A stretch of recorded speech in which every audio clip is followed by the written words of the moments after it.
Hi everyone, so today's video is going to be a ranking of all of my eyeshadow palettes. So I do have 11 palettes total in my collection. 3 of those are eyeshadow quads and the rest have, I think, 9 or more shades in them. So if you want to see how I rank my palettes from my least favorite all the way to my most used and my favorite, then just keep on watching. Okay, so number 11 in my palette collection is going to be my newest palette. This is the Chichi Cosmetics Pastels and Dreams palette.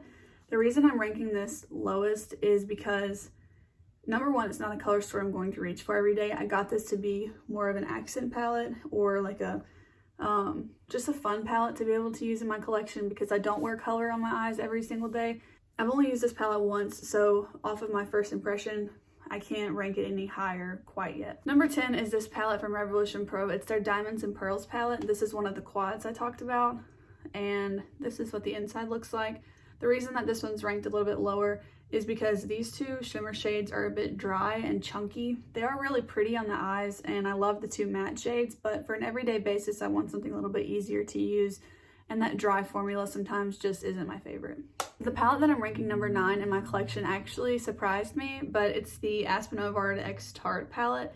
And okay, first of all, the packaging is gorgeous. I really love this palette, but I've had it since 2018 when it released. And I love Aspen Novart's channel. Just thinking about this palette, like not with the sentimental value that it has, it did rank a little bit lower because I find that the shimmers are not what I want them to be. And I've felt that way a lot about Tarte palettes that I've tried over the years.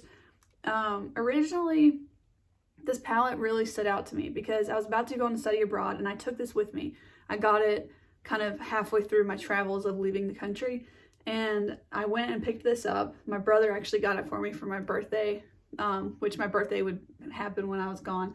So I loved this because it had the highlight, it had the blush, so I didn't have to pack those with me. And it had all of these neutral shades. So what I did is I packed this one and I actually took the Dream Street palette from Colourpop so that I had neutral shades and I had colorful shades and I was good to go. That's all I needed.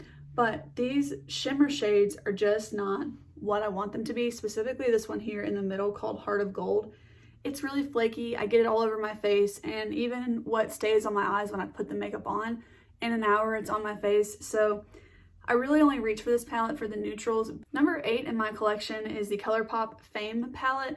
I think of this one pretty similarly to the Aspen and Tarte one. However, the shimmers in this palette are a lot better. I just don't find myself reaching for this one as much as I wish that I did. So that's why it ranked a little bit lower. All right, number 7 in my collection is going to be this quad from e.l.f. in the shade Rose Water. This palette is ranking higher than my other quad because I do like 3 out of the 4 shades, but I absolutely hate this shade on the end. It's one of those mattes that has glitters within it, and I hate that. Like I would be totally fine if that formula just disappeared, but it is nice, I guess, if you want to do like a liner look with this, but honestly, like I just don't ever use it, and I don't really like that shade. So with 25% of the palette being something that I hate, that's why it's ranking lower. All right, the palette that I ranked number 6 and number 5 kind of go a little bit hand in hand, but I think number 5 beats this one out just a little bit. So number 6 is the Deuce by Juvia's Place. But when I saw this color story, I thought to myself, this is my perfect palette. I would use every single shade in this palette. Like I've mentioned, I don't really like a lot of dark shades, so to only have one dark matte brown was perfect.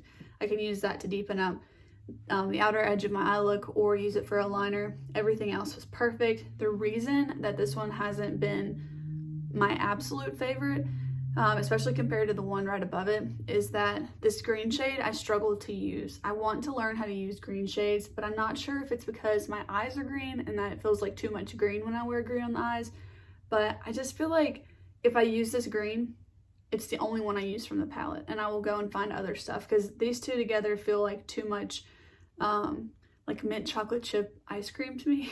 I don't know if that makes sense, but it feels a little bit too like that. And then if I use it with any of the pinks, it feels a little bit more like cotton candy, which I do like that look sometimes, like the more pastel look, but I don't really like it with the deeper red shade or like burnt sienna shade.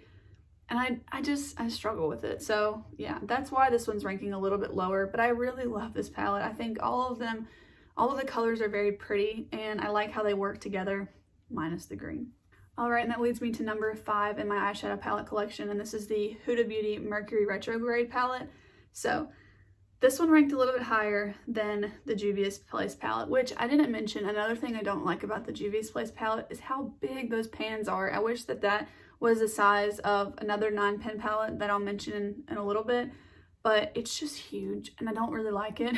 But I love the packaging of this one.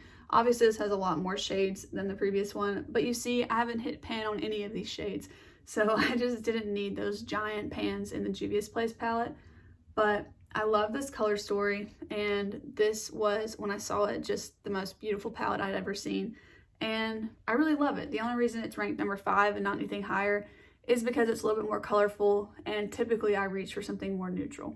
Alright, so number 4 is this Charlotte Tilbury quad in the shade Pillow Talk. I use all of these colors and I love all of them. So a while ago I depotted a lot of my Colourpop shades and just kept the ones that I really loved, and I ended up making sort of a quad with those, and it was kind of like the cool tone partner to this one, if you will. So when I saw this color story and I'd been really wanting it, when I eventually did buy this palette, I've really enjoyed it ever since because every shade is useful to me. So in the other 2 quads that I have, I either don't like 2 of the shades or I don't like 1 of the shades, but I like all of the shades in this palette, which, I mean, you're spending what, like $58 on a quad, so you should like all of them. But yeah, these 3 are my everyday go-to, and then this eyeshadow topper is really nice too, and it takes 2 seconds to add it on top, so I don't see it as hard to work with like I did with the Revolution Pro one. Alright, number 3 in my eyeshadow palette collection is the Natasha Denona Glam palette. I have rearranged these shades, but this is what mine looks like right now. I love this palette. It is a little bit deeper for something that I would usually look for. Like I said, I like the lighter shades, but like that is really light, and then I don't mind this either because I think these shades make for a really pretty smoky eye, and since it's so neutral, I don't mind the deep shades. Alright, my number 2 palette is yet again another pretty neutral palette. It is the Persona Cosmetics Identity palette. This is one that I've wanted for, feels like years, and for Christmas my best friend actually got it for me, and I have been loving it since then, and I've only had it for what, like 3 weeks. But this palette, first of all, has the example of a green shade that I love. This is like a very soft green color, and it looks really pretty on my eyes, I feel like. And I feel like this whole palette just complements my green eyes really well. And I know the reason I wanted this palette so badly was, number 1, the color story. Number 2, I really like Persona as a brand and the image that they have.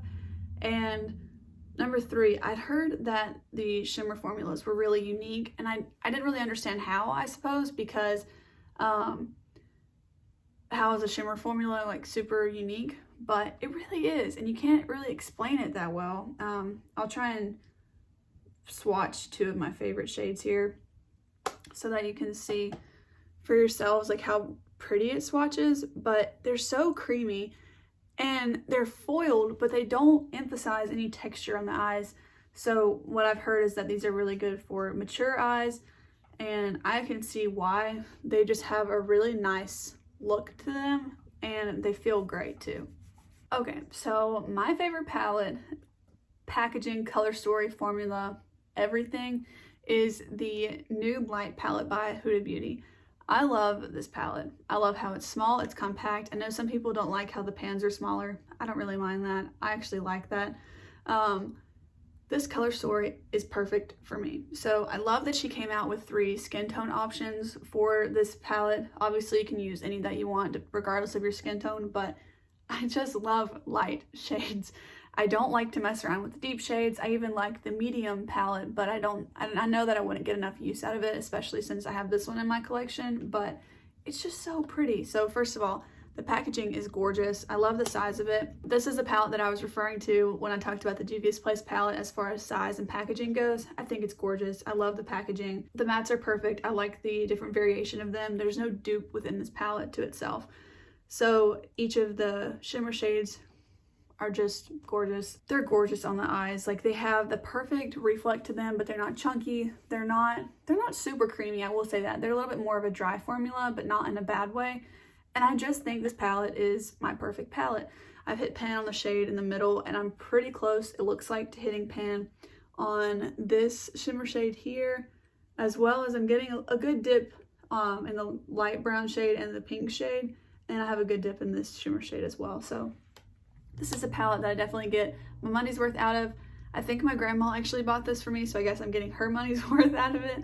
But yeah, I love that palette so much. Well, all right, everyone, that completes this video. That's going to be the 11 palettes that I own, all ranked from my least favorite to my favorite. With that being said, I love all of these palettes. I wouldn't own them if I didn't.